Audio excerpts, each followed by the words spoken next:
desde a minha infância, eu sabia que eu ia estar ligado à música.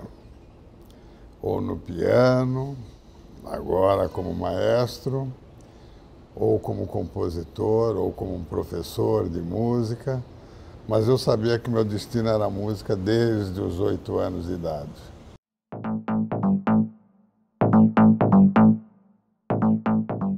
Quando você pensa que uma criança pode ter um desenvolvimento numa profissão que é uma profissão que tem muitas pessoas na concorrência e poucas pessoas que conseguem chegar lá. Aliás, quase em todas as profissões isso acontece. Para aquela pessoa conseguir ter um aproveitamento e realmente cumprir a sua missão, é necessário a ajuda dos pais, a ajuda de um grande professor e a determinação. Eu sempre digo que a música é o resultado de 98% de transpiração e 2% de inspiração. Os 98% é aquilo que eu chamo de disciplina de atleta. E os 2% é aquilo que eu chamo que é a alma de um poeta, que é o dom de Deus. Então, essa combinação é que faz um pianista, um violinista, um clarinetista conseguir atingir os seus objetivos de realmente alcançar uma posição onde ele pode transmitir emoção para o público. E essa é a minha missão.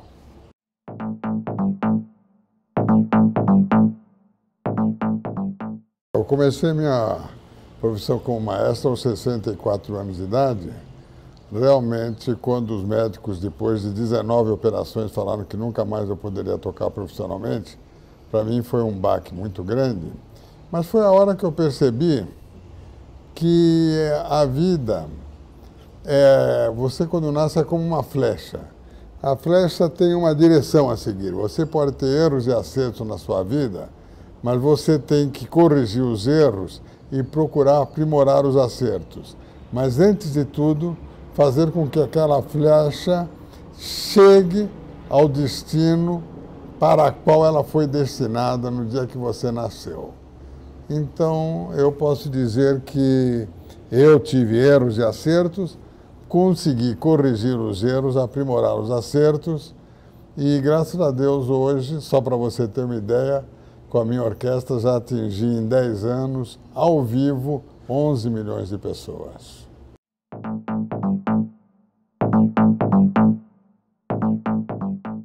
Quando você vê que através da música, inclusive isso tem gravado no Profissão Repórter, eu falando para crianças de 6 a 11 anos de idade, no final de um concerto. Quem aí chorou, teve vontade de chorar? 70% das crianças levantaram as mãos. É porque a música, realmente, eu sempre digo, eu brinco que a música é a régua do mundo. Porque se um concerto vai bem, se um governo vai bem, todo mundo fala que funciona como uma orquestra. E se tem uma manifestação na rua contra o governo fala que é uma orquestração contra ele. Então, quando você faz um concerto num Carnegie Hall e uma semana depois você está fazendo um concerto na FEBEM, Fundação Casa, você tem que falar para os seus músicos que qualquer um dos 2 concertos, aquele é o concerto mais importante da sua vida.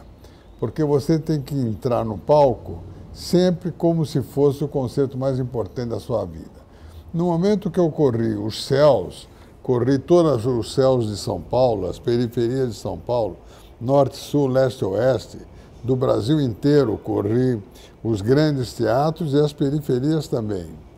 Então você nota que através da música você transmite uma mensagem de amor, de paixão, uma mensagem de paz que realmente acaba marcando o coração daquela pessoa.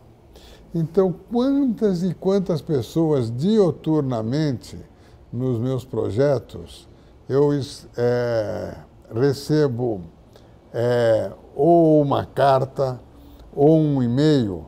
Se eu falar para você que eu devo ter mais de 30 mil cartas aqui de crianças, de jovens, que falando o que significou aquele concerto, o que significou a música para aquele jovem, é incalculável o número de cartas, de e-mails, de pessoas que acabam transformando as suas próprias vidas através da música.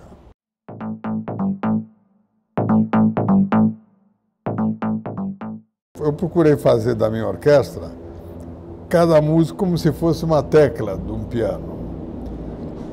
Ou seja, cada um tem a importância que uma tecla do piano tem para mim. E, antes de tudo, uma relação que não é uma relação de prepotência, de arrogância, pelo contrário, é uma relação totalmente de humildade de ambas as partes, tanto da parte do maestro como da parte da orquestra, mas, antes de tudo, com liderança. Mas uma liderança que é uma liderança, antes de tudo, quase que eu diria comunitária, aonde um músico pode dar um palpite, aonde, se eu faço um erro, eu pergunto no ensaio, vocês preferem esse gesto? Mas aquela liderança tem que ser firme. É uma liderança onde, por exemplo, 9 horas para um ensaio não é nem 9h01, nem 8h59, é 9 horas. Mas sempre, se um músico tem um problema, você saber qual que é o problema, você tentar cooperar para ajudar a resolver o problema dele. Em outras palavras, como eu disse no começo, é uma relação também de paz, amor e, antes de tudo, de solidariedade.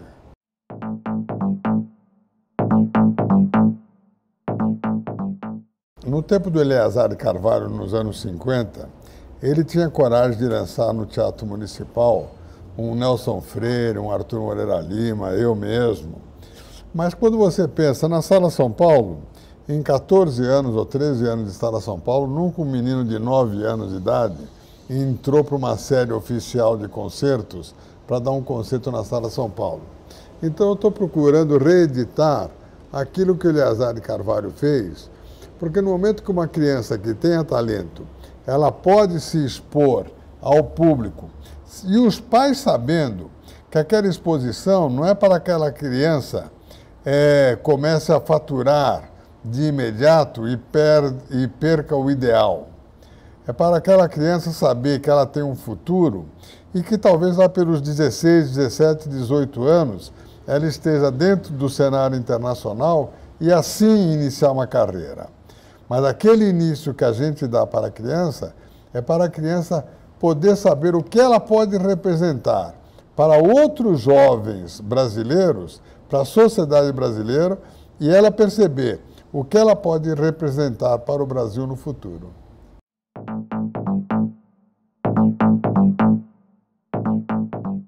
A Baquiana Jovem acabou se transformando-se na Baquiana Filarmônica Sede de São Paulo, porque todos cresceram e ficaram grandes músicos. E aí você começa a formar novas orquestras de jovens. Então, quando você percebe que aquele jovem com uma deficiência física, se ele pode, através da música, se expressar, você percebe que você está mostrando que, através da música, você está mostrando para aquele jovem que a música explica que Deus existe. Porque você não está fazendo nenhum discurso, você não está fazendo nenhuma apologia religiosa. Eu sou religioso, mas você não está fazendo nenhuma apologia no sentido de convencimento. Você está fazendo simplesmente a transmissão de uma emoção através da música. E isso é da maior importância para que jovens possam ter uma nova percepção da vida.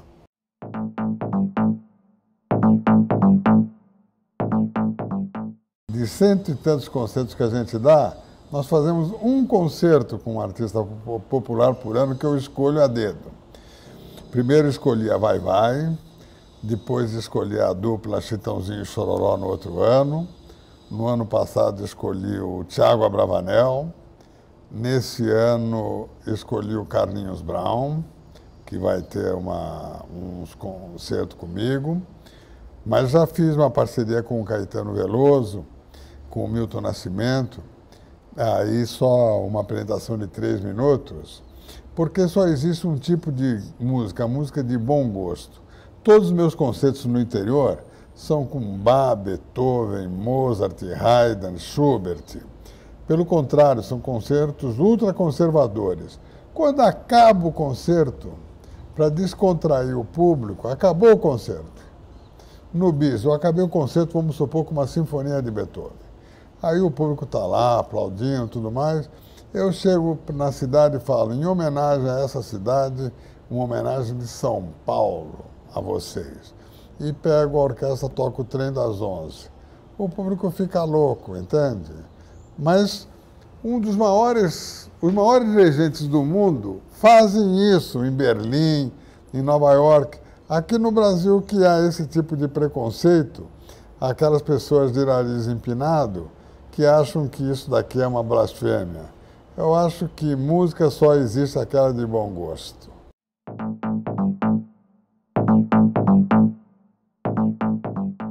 Já atingimos 11 milhões de pessoas ao vivo. Hoje, concerto nosso na Sala São Paulo tem fila de espera. Não demos um concerto por esse Brasil afora que não tivesse... Nossos primeiros concertos no interior eram em teatros. Hoje tem que ser em ginásios ou em praça pública. Então, se você me pergunta se o público está aceitando, não só o público está aceitando, mas como ele está assistindo o que significa a democratização da música clássica. E essa é a nossa função, é o meu papel.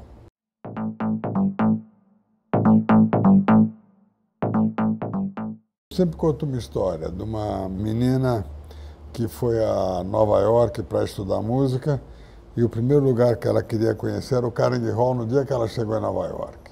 E o Carnegie Hall fica na rua 57.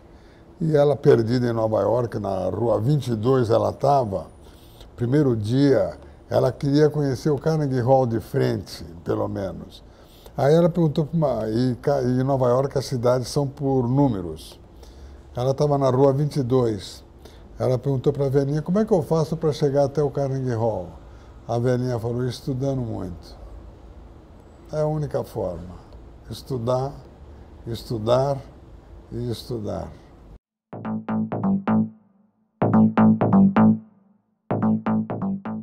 Maestro, quando você chegar no céu e encontrar com Deus e ele te perguntar, maestro, valeu a profissão de pianista e de maestro? O que é que você vai dizer para ele? E o que é que você tocaria para ele? Primeiro, eu diria para ele, a música, através do pianista e do maestro, explica que o Senhor existe. E a música que eu tocaria seria Jesus, Alegria dos Homens.